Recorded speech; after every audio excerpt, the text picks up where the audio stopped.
Hello and welcome. This reading is for the parents and guardians of the Libra child for the month of April 2021. I hope everyone is doing great. Welcome back for those of you who've been here before, and for anybody who's here for the first time. So happy you made it here and that you found this channel, and please subscribe. Yes, I really would appreciate that very much. So let's get started here. As a reminder, my readings are not gender specific, so please apply the gender as it best resonates for your household. And I also recognize that the age range here is going to be a bit different for everyone. So some of you are here for itty bitties. Others of you are here for teenagers, and others of you are here for everything in between. So yeah, all are welcome. And okay, let's see what we have going on here for Libra during this April season. So this Aries season is the opposite sign of Libra. So we'll see what's going on. Just had that full moon in Libra here at the end of March. So that may have brought up some stuff for your little one. Perhaps some things were illuminated. Okay. And also, I want to apologize ahead of time because I have this new setup here, and I keep bumping into the camera, and it might get shaky here and there. So I apologize ahead of time. So let's get started. So here in the month of April, your little Libra, and what they are experiencing is the Six of Cups and the Sage of Swords. So the Sage of Swords is the equivalent of the Queen of Swords in traditional deck. And this is a very interesting way to start off. First of all, the Queen of Swords or the Sage of Swords. I'm sorry, actually, this might be not the Queen, but the King of Swords in this deck. And this is a very strong energy.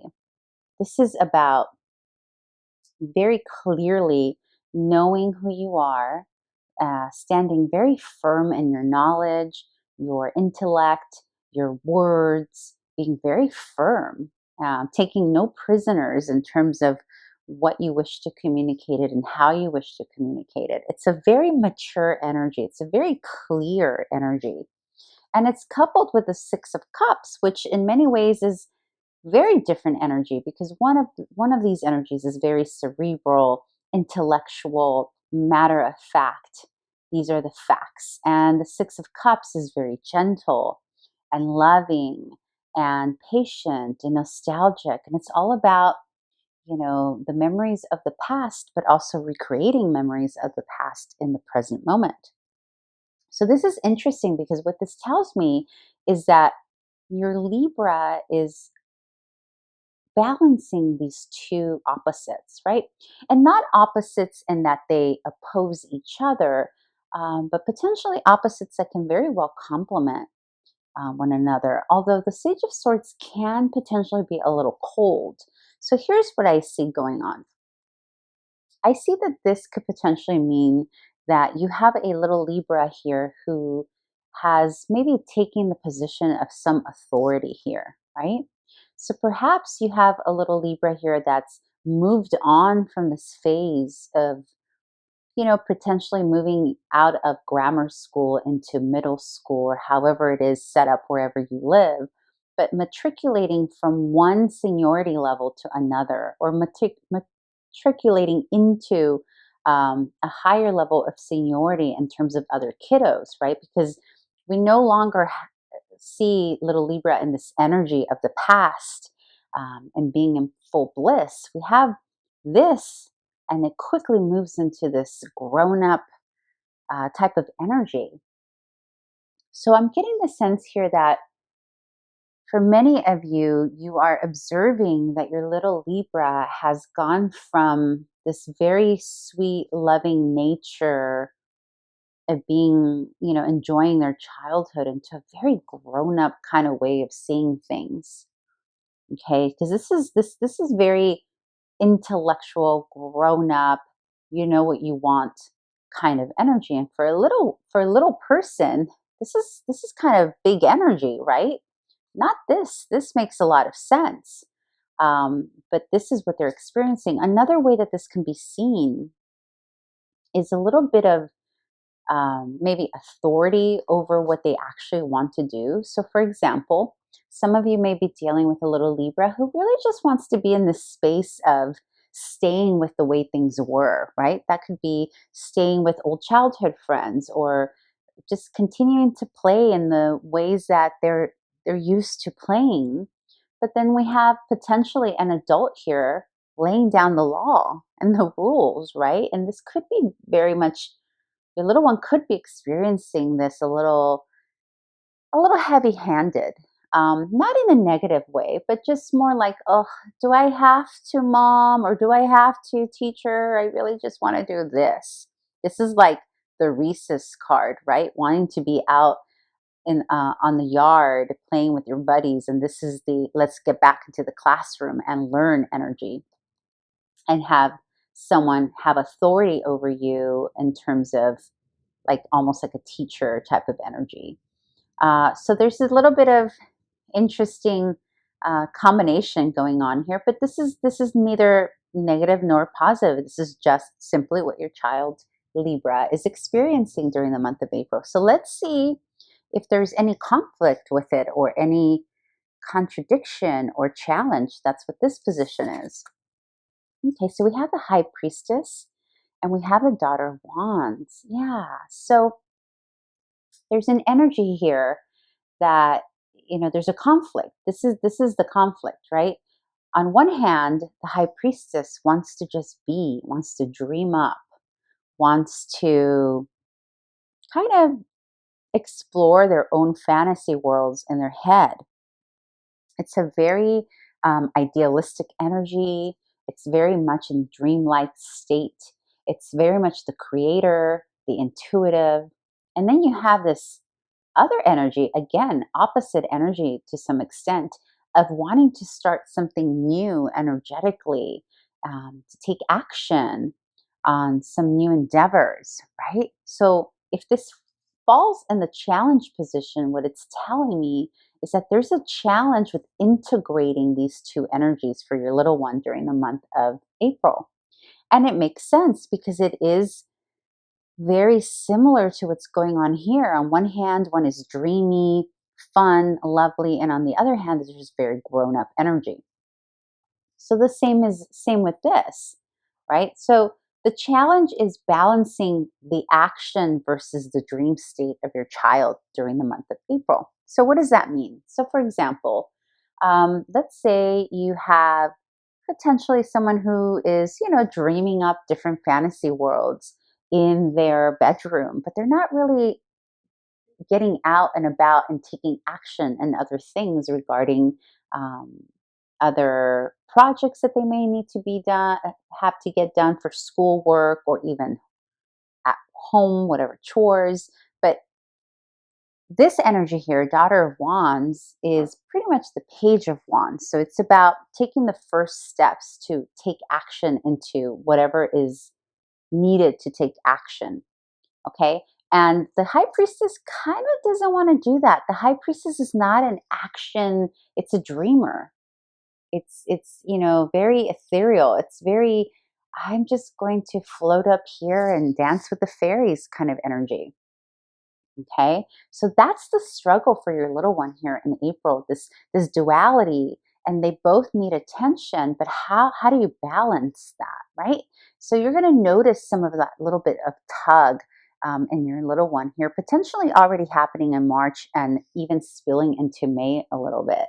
And let's see what it is that you can do to facilitate this, or potentially what it is that your child needs most from you. The Sun and Judgment. Oh my goodness. Yes. Okay. Okay. Very, very, very nice. Okay. So the Sun, again, two very different energies here. You know, one energy is about resurrecting things from the past to be resolved, but also to finalize, like finish out like any tasks that had been left incomplete, finishing them off. And then you have this energy of creativity and fun. So, what your child needs most from you, dear parent, is to facilitate a way for them to have both worlds. So, on the one hand, you're going to notice your little one this month, potentially there are things from school that they're not completing or chores that they're not completing. This is about you resurrecting those things, allowing them an opportunity to finish with the caveat or with the reward, I should say, of creativity and fun, right? And this kind of sounds like, well, yeah, that's what I do as a parent. That's basically how I pretty much how a lot of parents discipline their children, right? By allowing them to finish unfinished business before they can have fun. But there's an enunciation here. There's a stronger need than usual here in April for your child in particular, because there is stuff here that's being left undone that potentially you may not even know about, actually. Like potentially there could be some homework assignments, or maybe you've asked them to do something in the past and hasn't gotten completed. But in any case, there is a way here to for them to know that they can have both, right? They can have the fun and the action-based obligations, if you will, that they need to complete. But basically, they need this. This is something that's very much needed for Libra here in the month of April. And it's interesting, right? Because the month of April in general, it's the beginning of the astrological new year. It's Aries energy is the opposite of Libra. And so in general, the month of April does give people that, it's when things start warming up, you start smelling the fragrances of spring. It's just that kind of time that inspires people in general, but especially children, right? They want to be out playing and whatnot. So, it kind of goes with the season, but there is a need here for your child to learn how to balance both, finishing the tasks that are at hand so that they can enjoy playtime even more than usual. Okay, now I'm going to finish off. I hope this was helpful. I'm going to finish off the reading by taking an oracle card from the Awakened Soul. And this is going to be sort of like a little advice or recommendation from Spirit for your entire family, like a task or an activity or a focus for you and your family to do together as a family unit during the month of April. Let's see what you get. Okay, parent.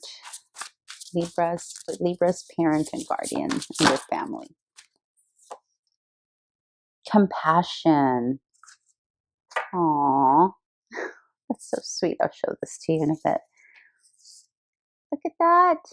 How sweet is that? Oh, yeah.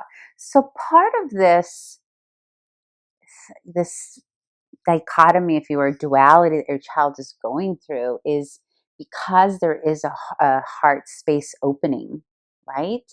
And the creativity is usually a part of that. And having fun with others and sharing with others, like their peers and their classmates, that's a part of this too. But in terms of what you can do together as a family, doing something that illustrates or can teach a moment of compassion for your entire family.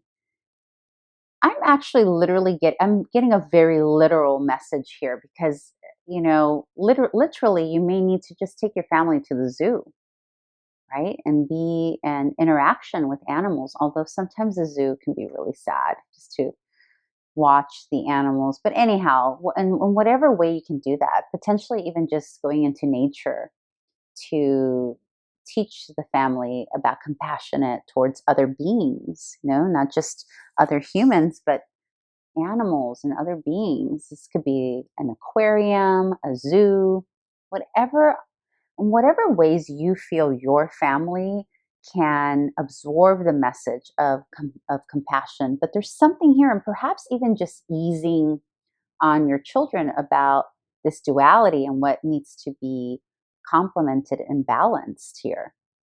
That can be the compassion that's really needed as well. But in terms of something you can do together as a family unit, what activity can you take on with with you, your spouse, your children, or your immediate family? What can you do together to teach compassion? I am really getting like zoo or aquarium, that kind of thing. So of course, apply it in whatever way best resonates for you, dear parent.